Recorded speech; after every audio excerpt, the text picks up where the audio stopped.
ठीक। Good afternoon children. कल हम लोगों ने ज्योग्राफी शुरू किया था। हमारे पहले चैप्टर का नाम, जैसा कि आपको पता है, रिसोर्सेज एंड डेवलपमेंट है। हमने उसमें रिसोर्सेज क्या होते हैं ये पढ़ा था, उनका डेवलपमेंट से क्या लेना देना है ये भी हमने पढ़ा था।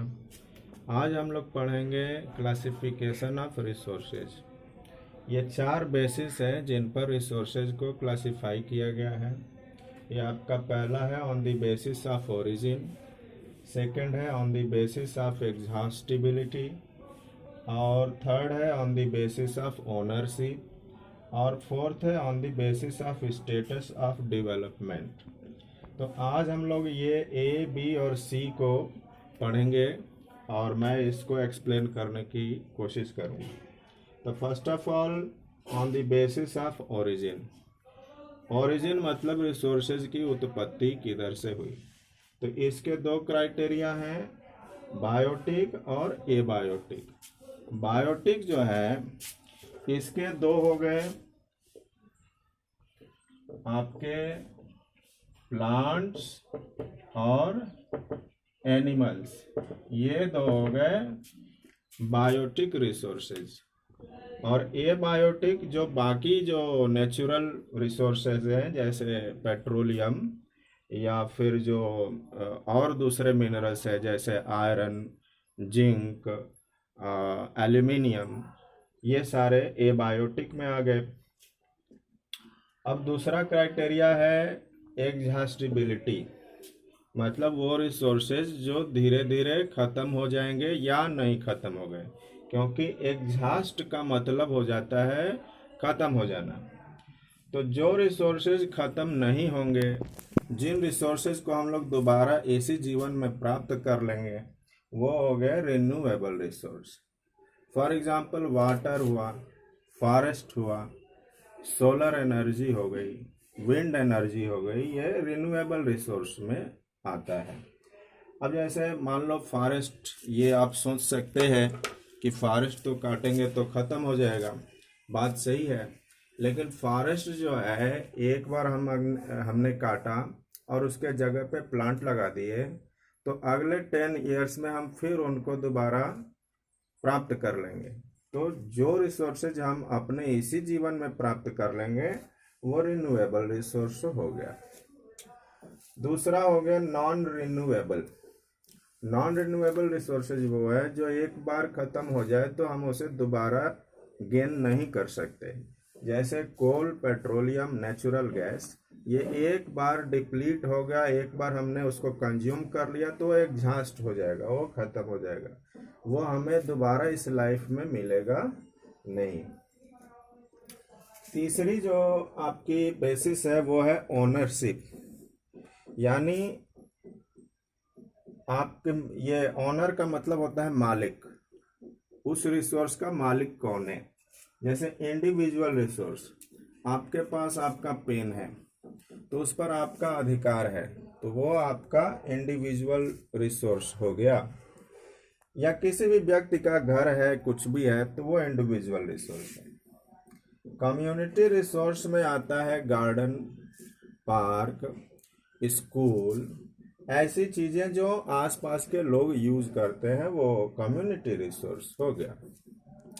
नेशनल रिसोर्स जो एक देश की है, जैसे रिवर, रेलवे, ये सारी जो चीजें हैं वो नेशनल रिसोर्स हो गई। जो एक नेशन के अंदर, उस बाउंड्री के अंदर जो रिसोर्सेज है वो नेशनल रिसोर्स हो गए।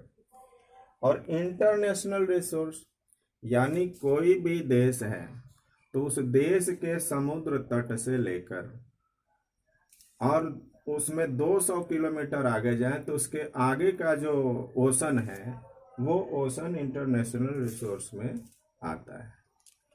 अब जो है लास्ट बचा on the basis of status of development, ये ठीक।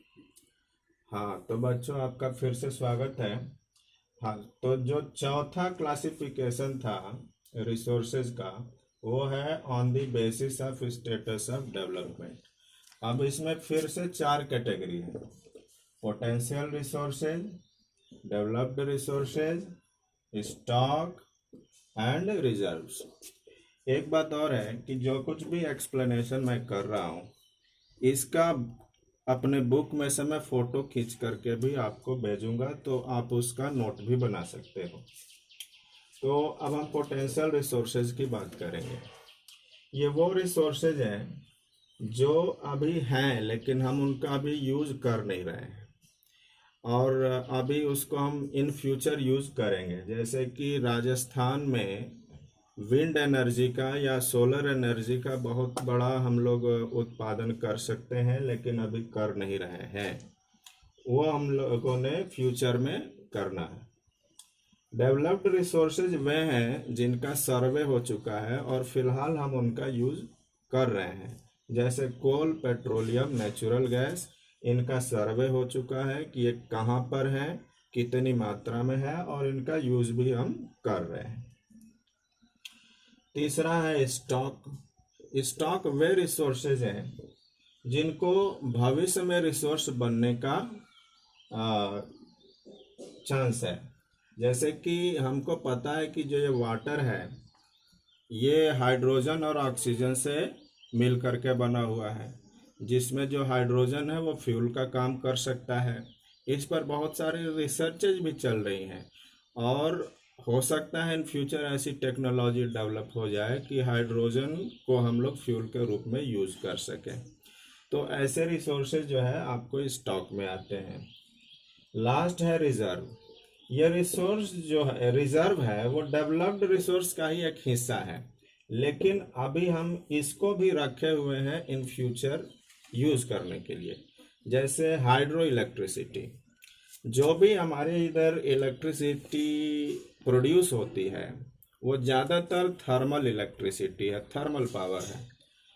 हाइड्रो इलेक्ट्रिसिटी भी प्रोड्यूस होती है। हमारे देश में 27% जो इलेक्ट्रिसिटी है वो हाइड्रो इलेक्ट्रिसिटी है, लेकिन हमने इसको अभी बचा के रखा हुआ है।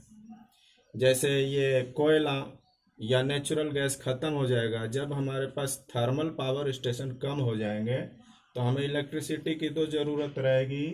तो उसके लिए हम हाइड्रो इलेक्ट्रिसिटी को बचा के रखे हुए हैं, इन फ्यूचर हम इसको यूज़ करेंगे। अब बस इतना ही आज के लिए कर लो।